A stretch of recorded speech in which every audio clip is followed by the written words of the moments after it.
Hey guys, this is the Revolving Battle Fox, and I never thought in my wildest imagination I'd have to make a video like this. And even after I played this game, I wanted to make a video, but I decided to delete it and never post it.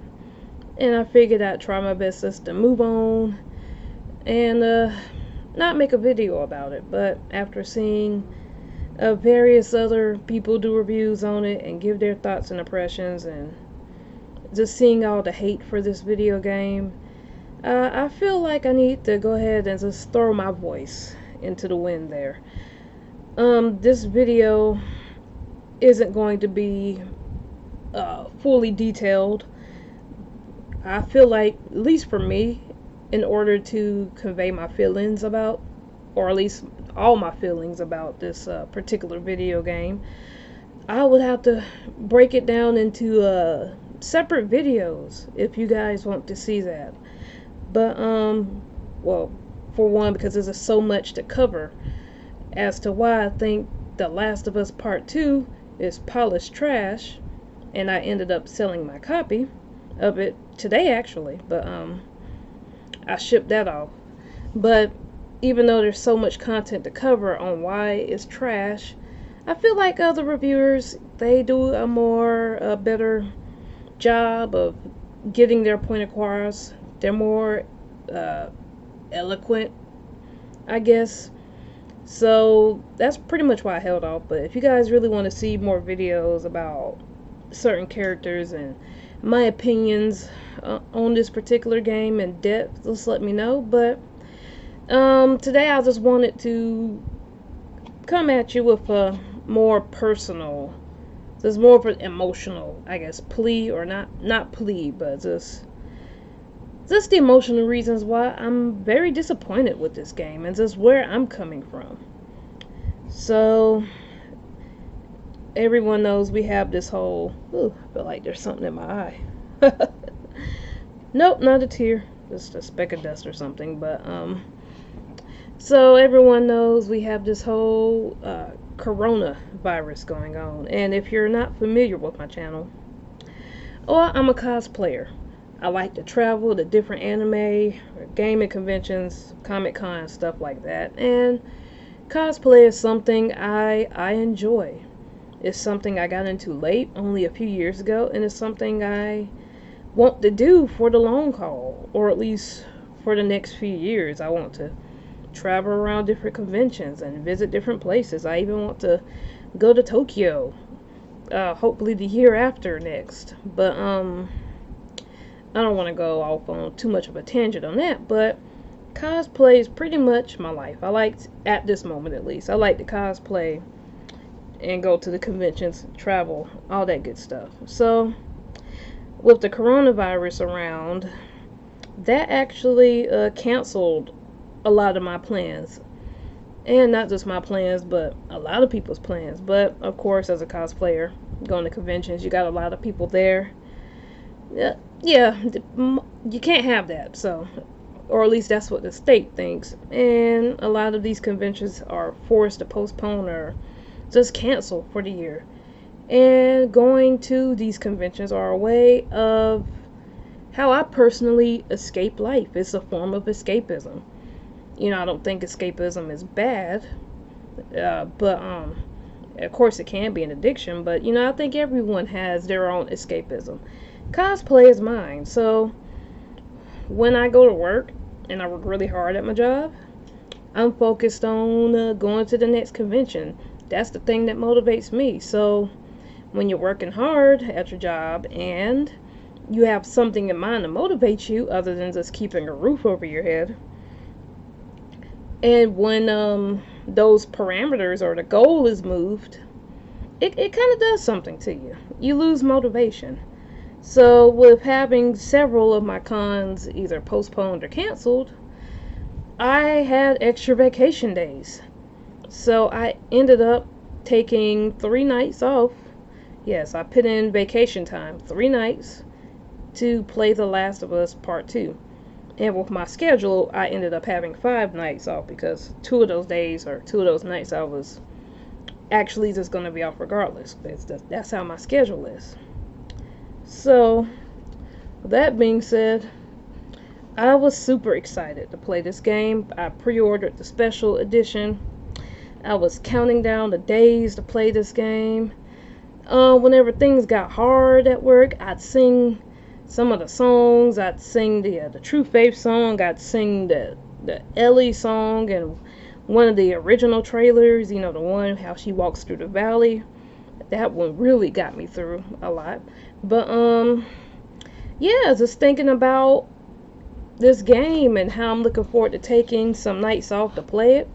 I even dubbed it, and you might think it's silly, but I'm a cosplayer and I go to conventions, so I actually called this EllieCon 2020. Yes, that's how much I was looking forward to taking the nights off, taking vacation just to play this game. Now, in a non-corona world, would I have done that? Absolutely not, of course, because my vacation would go towards cosplays and, like I said, conventions. But because this particular thing happened in the world, I feel like EllieCon 2020 was something that I really needed for just like my psyche at the time. And I was really excited to play. Because I felt like I could really relate to Ellie in the trailers and how she was described and portrayed. It's like I really fell in love with the character that they showed us. Because I feel like I can relate, especially in the images of her holding the gun or the rifle in the woods. Just feeling like it's you against the world. And, you know, I'm not trying to get too deep, but oftentimes that's how I feel, me against the world. So that's where I think my bond kind of started with Ellie. And I got a lot of posters of Ellie with that particular pose because, like I said, I could relate to it. Here's one behind me. I paid about just a little under $30 for that. It's a beautiful, beautiful one I got from Etsy. Can't remember the seller's name right now. And then I got a few wall scrolls of this is cheap knockoff China wall scrolls from eBay of Ellie in a similar position and it's colored and whatnot. So I hung them up in my room. So I look at them. I think about the game. It's like it was one of these games I was really excited to play. Like I said, so much that I took vacation for. And then the time came around. At first I was excited. And spoiler alert, obviously. But then I saw what happened to Joel. And I figured, okay, this is the first strike. They did my Joel dirty. But you know what? I honestly figured, personally, even before Joel died, I felt like while I was playing and he was in this peaceful type of town, like, he didn't deserve that life. Honestly, I think Joel deserved to die. Because, you know, if you played the last game, he says he's been on both sides. So he's been the hunter, he's been the hunted. He's killed innocent people, and he's defended himself. So that's heavily implied in the last game. So just for that alone, never mind just deciding to like kill a bunch of surgeons and pretty much doom the world because he couldn't let Ellie go.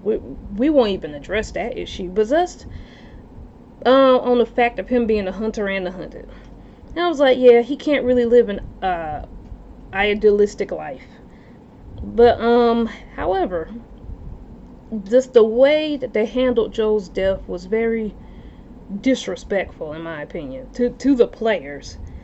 Especially when we were all under the assumption that Joel would last a lot longer in the game and not through flashbacks. And like I said earlier, I don't really want to get into too many details about the story and why I hated it, but obviously that was a big point. That's one of the main reasons a lot of people hate it, or one of the top reasons is just the way Joel's death was presented. But even worse than that, I figured, okay, I can accept Joel, but the way they handled the story afterwards, after having Abby kill Joel, and after like what 10 hours, 12 hours, you play as Abby for the rest of the game, pretty much, or for at least for a good chunk of the game, more or less. That's where the main disappointment came in, and I think that's what really bothered me the most. Because okay, my precious Joel, he's dead. His head is bashed in. I'm guessing you can see his brains. And of course, you know, viewer discretion is advised with this. This is obviously not for kids, but so all this stuff happens, and you're forced to play as the killer and see her side of the story, Abby. Do I think she deserved to die? In a way, yes. But like I said, I could talk about this in another video about what I think should have happened to Abby. But just, I don't like the way they had me play as Abby. After, in my mind, I'm forming this bond with Ellie. Before the game, I have a bond in my mind and my cognition. Because when I play a video game, when I get really attached to a character that I just feel like I know I'm gonna like, it's not their story. It becomes our story. So her story is my story, and my story is her story. So just the whole cycle of revenge and stuff is good to just get a glimpse into what can happen when you go through the cycle of revenge. And this game could have told that story well if it was written a lot better. But they didn't do that. And then, like I say, the game forces us to play as Abby when we were promised Ellie. There are some articles out there saying that Ellie's the only playable character, which is a blatant lie. The false advertising of this game is probably why I'm the most pissed off. But yeah, this game is just, it's terrible. It honestly, it breaks my heart and it makes me sad, and it makes it hard for me to even think of Ellie in the same way. It's hard for me to even look at my poster back there. I got rid of the other posters when I sold them, but that one will be a little bit hard to pack up. That's why I didn't sell that. But between being forced to play as Abby and having the characters be out of character, as far as the story goes, it's a mess.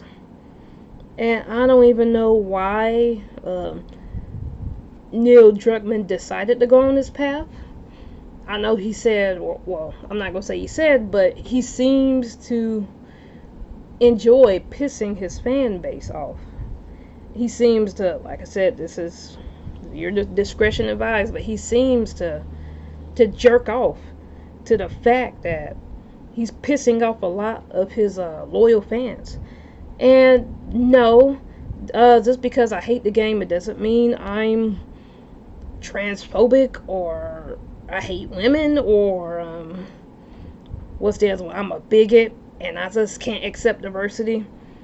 First of all, if you saw me walking down the street, you'd probably think I'd be holding up one of those pride flags. For the record, I wouldn't, because that's not what I do. But you can't really use that excuse. No, the game was trash as far as the storyline goes.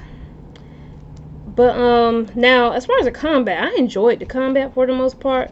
The skill tree was a little bit wonky, but I could forgive that. But I actually loved the combat. And if you saw me through my Let's Play doing some of those brutal moves, you could hear me just scream and be like, oh, this is so freaking cool. But the story, I'm sorry, but in my mind, I just can't really consider it canon. And I know it's canon, but I'm sorry, I'm not going to accept that.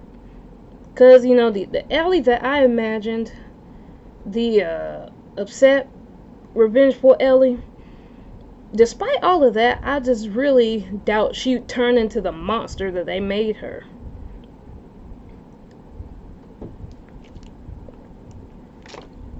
And that's exactly what they turned her into. A monster towards the end, where she threatened kids. I'm sorry, I could never see Ellie do that. Even with the worst of post-traumatic stress disorder and after all the stuff she's been through. So, yeah, I feel really ripped off that I wasted so much vacation time to play this game. that I wasted my money to play this game, that I wasted my time to go get this game. And keep in mind, I don't drive, and I could have took the bus to to GameStop to pick this game up, but I was so excited to play this game. I actually took an Uber and back. To be fair, I had to go pick up my laptop because it was in the shop at the time and it was ready. So there was that too, but I decided to get an Uber to go to this game just because this was EllyCon. You know, I went all out, got Domino's, got a protein shake to kind of last me through the night, got energy drinks. I was ready to enjoy this game. And even before the game came out, there was like one article online, and it said the problem, it was titled something like The Problem with The Last of Us 2 Reviews. I was like, See, I went in fully determined to like this game and to keep this game, but after playing it all the way through, I just have to wonder what was going on in Neil Druckmann's head. Because, I'm sorry, this game is just unacceptable. Unacceptable.